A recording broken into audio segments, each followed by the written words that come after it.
They say the earth in Blackthorn never bore fruit. Too thin for crops, too dense for light. A forgotten village nestled in the folds of New England, where fog doesn't resist weights. Its houses leaned like old bones, and the single dirt road looked as if it had forgotten where it was going. When I arrived, no one greeted me. Those few I saw kept their heads down, their eyes avoiding mine, in the dark ridge where the ward house stood rotting and alone. Inside the general store, a woman spoke without turning. Don't go up there, not to the ward place, and don't follow the path past it. Why not? I asked, pretending to browse. But she hesitated. Because the sky changes, and what lives there, ... listens. My name is Clara Henshaw, folklorist, rationalist, Boston-born and raised. I came chasing rumors of an unpublished manuscript one, allegedly written by Ezekiel Ward, a recluse who vanished decades ago, leaving behind whispers of ancient rites and star-touched madness. Naturally, I didn't listen. The ward house was a collapsed rib cage of timber, creaking under invisible weight. The air smelled of rot and ozone, like the edge of a storm, or something pretending to be one.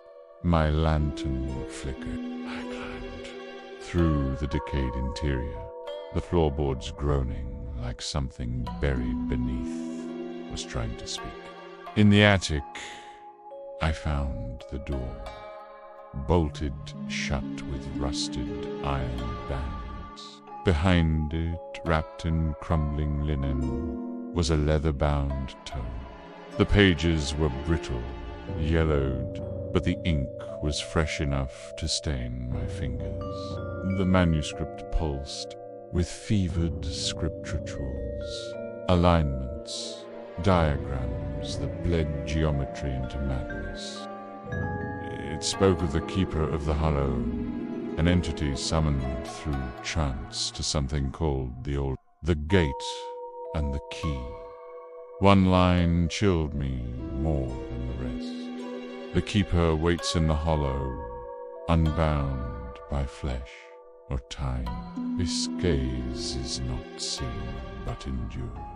As I read, the house groaned no wind, no movement, just the sound of wood warping under something intangible. A low hum rose from the floor, subtle at first, then a pressure in my teeth.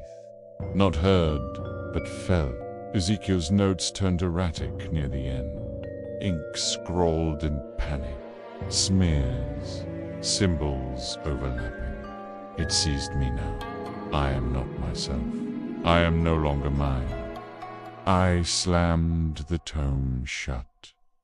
Outside, night had fallen too quickly. The sky had turned a sickly green, though there were no clouds.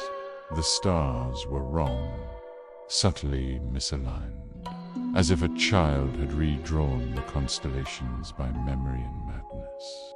I should have left, prepared. Instead, I followed the overgrown path behind the house, winding through brambles that clawed like fingers. It led to a hollower clearing encircled by standing stones, tall and pitted with age. Symbols etched into their surfaces shimmered faintly, like they remembered light. The hum had become a presence, in the bones, in the breath. The stones thrummed with it by. I opened the manuscript, hands shaking, and found a passage marked warding. Each chant tasted like broken glass. My tongue resisted it. The air thickened with each syllable, vibrating like a plucked string.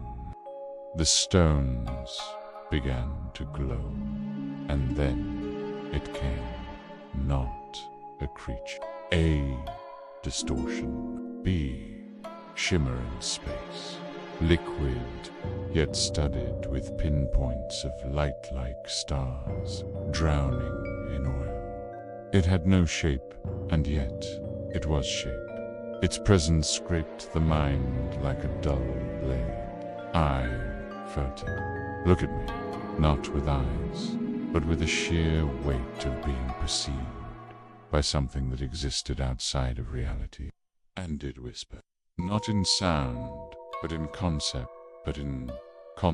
geometries, voids, impossible truths. Your world is a skin.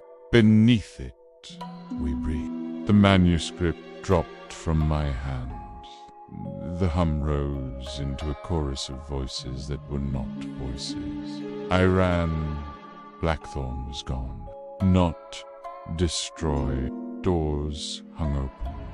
Chairs overturned. Meals uneaten. The general store was silent. The woman vanished. Dust floated in the air like ash. No bodies, no blood, just absence. I reached the church, wooden, crumbling. I slammed the door shut and barred it with a pew. My lungs burned. The manuscript was still with me, pages warm, pulsing like a heartbeat. New text had appeared, written where there had been blank space. The keeper is no god. It is a shard, a thought fragment of something greater. Ezekiel broke the binding. The offering was incomplete. It told me everything. 4 generations. The villagers served the keeper, feeding it drifters, strangers, their own.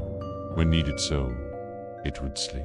Ezekiel, in arrogance, had tried to master it, to contain a piece of infinity, and he had failed. Now it needed a vessel, something to speak through, and I had called it. The church trembled. Stained glass windows showed the hollow's glow-wrong light, devouring light. The stars above had become sigils. Their positions sang of gates and awakens. I tore at the manuscript, desperate for reversal. Pages burned under my fingers, though there was no fire. The hum was inside me now, woven into thought. I saw vision cities of black stone, beneath dead suns, oceans of shadow that whispered prayers in silence. And then the gate, endless, open. I ran again, through thorns, through forest, through a night that no longer obeyed the moon. The land folded in on itself. Every path led back to the hollow. I bled from 100 small cuts. The blood flowed in patterns I recognized from the stones. I saw my reflection in a stagnant pool, and it lagged behind my movement. That was when I knew it was inside. Time unraveled. Hours or days passed. I crawled out of the hills, half-mad, screaming nonsense. A farmer found me near Dobbs Crossing. He said I was muttering about stars and gates, eyes wide like I'd seen Gadan. Learned he was indifferent. Back in Boston, everything felt wrong. Lights too bright. Streets too straight, people too hope. Ban the manuscript is gone, but the words remained into me. I've abandoned my studies. I avoid books, mirrors, windows at night. Sometimes I find symbols in the margins of newspapers I touch. or etched into condensation on glass. And the hum never truly stopped. Blackthorn is no longer on maps. The land doesn't respond to GPS, but I know it's there, waiting. The villagers didn't leave. They were taken, packed, or perhaps woven into the thing in the hollow, into the keeper's tapestry of memory and flesh. I write this not as warning. No one would believe it, but as confession, because I am not Clara Henshaw anymore. Not entirely. Something else watcheth through my eyes. And when it speaks, I feel my mouth form shapes I do not choose. I dream of the hollow, of a sky that burns green, of a gate carved from shadow. And last night, I woke with scratches on my arm symbols, spirals, letters, from a language that should not exist. The stars are wrong now. Their patterns twist when I look too long. And in the silence between breaths, I hear the chant again. The hollow is not a place. It is a door. And I think I opened it.